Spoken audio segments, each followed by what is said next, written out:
Salut à tous, c'est Merveille Hunayon et bienvenue de nouveau sur ma chaîne dédiée à la data science en Afrique. J'espère que vous avez apprécié notre précédente plongée dans l'univers de NumPy. Aujourd'hui, nous allons approfondir nos connaissances et explorer des fonctionnalités avancées qui font de NumPy un incontournable pour tout data scientist. Découvrez comment tirer le meilleur parti de NumPy pour les calculs numériques rapides et efficaces. Si vous n'avez pas encore visionné la première partie, je vous encourage vivement à le faire pour consolider vos bases. Comme toujours, n'hésitez pas à liker la vidéo, à vous abonner si ce n'est pas déjà fait et à partager vos commentaires et questions ci-dessous.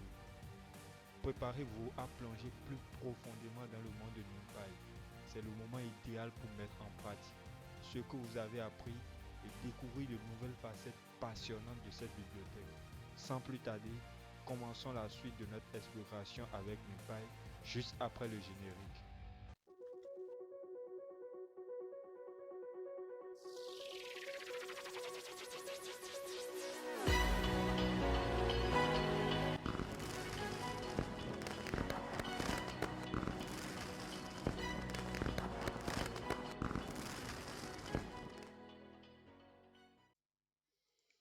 Une chose est de savoir créer les tableaux NumPy, l'autre chose est de savoir comment avoir accès à un élément, à une position spécifique donnée dans ce tableau. Que ce soit des tableaux One Day Array ou bien 2D Array, quelle qu'en soit la taille, le shape, il faut savoir exactement où choisir l'élément. Donc c'est ça, par cette notion, nous allons commencer aujourd'hui. Pour le faire, je vais charger NumPy avec l'alias NP. Je vais charger mes données hauteur et poids qu'on avait utilisé dans l'autre vidéo. Je vous mets le lien de l'autre vidéo en description. Il faut que vous regardez, ça va vous aider vraiment à comprendre ceci. Donc, premier truc que je vais faire, je vais utiliser les indices uniques positifs pour accéder aux éléments de hauteur et aussi de poids. Donc, qu'est-ce que je fais? Supposons j'écris hauteur 2. Hauteur, bon, le nom du tableau, c'est un peu comme les listes, le nom du tableau et l'indice.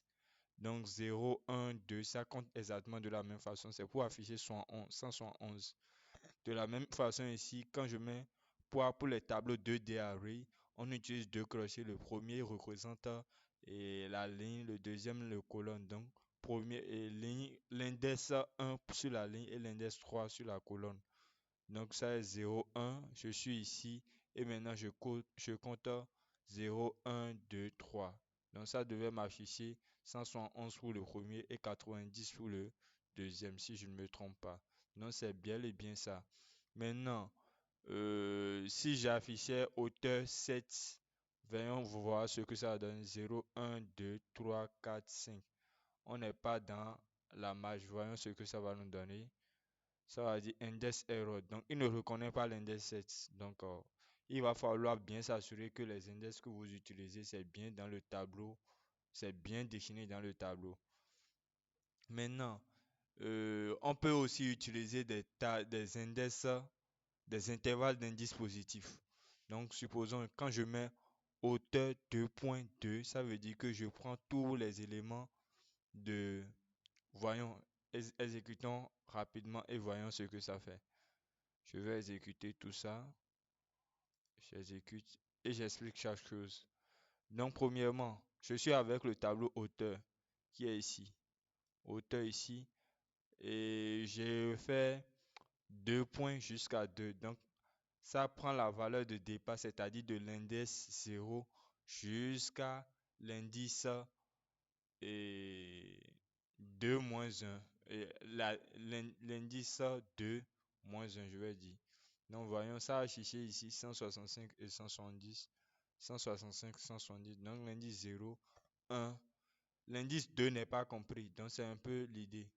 Ça prend du début jusqu'à l'indice ceci, avant l'indice ceci. Donc, c'est pourquoi je disais 2 moins 1.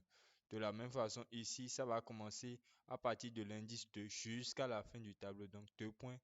2 points jusqu'à la fin du tableau, c'est ce que ça signifie.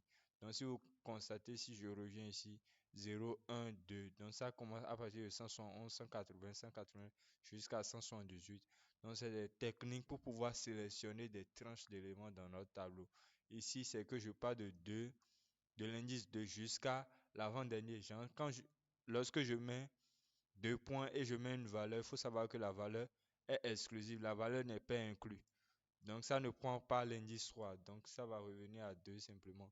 Donc, si je compte ici 0, 1, 2, ça ne prend pas l'indice 3. Donc, c'est pourquoi j'ai uniquement 171 ici. Maintenant, quand on vient au niveau du poids, c'est la même chose qui se passe ici au niveau du poids.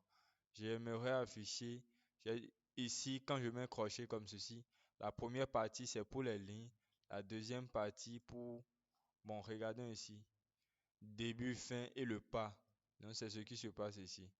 Donc, premièrement, début, ici, nous renseigne sur et, la fin et après, le 2 points qui suit, c'est le pas.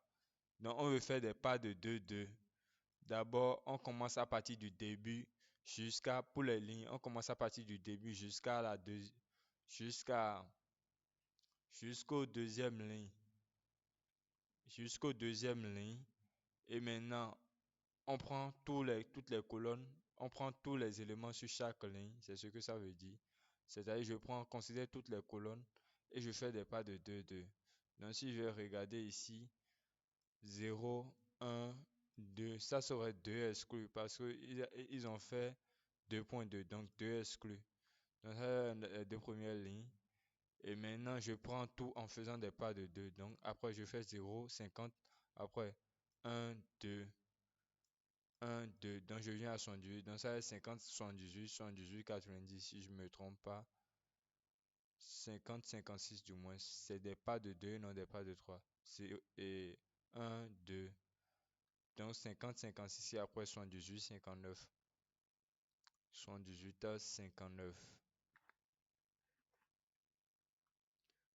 Où je suis.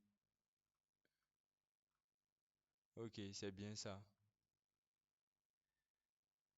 78, 59. De la même façon, c'est la même chose qui se passe ici.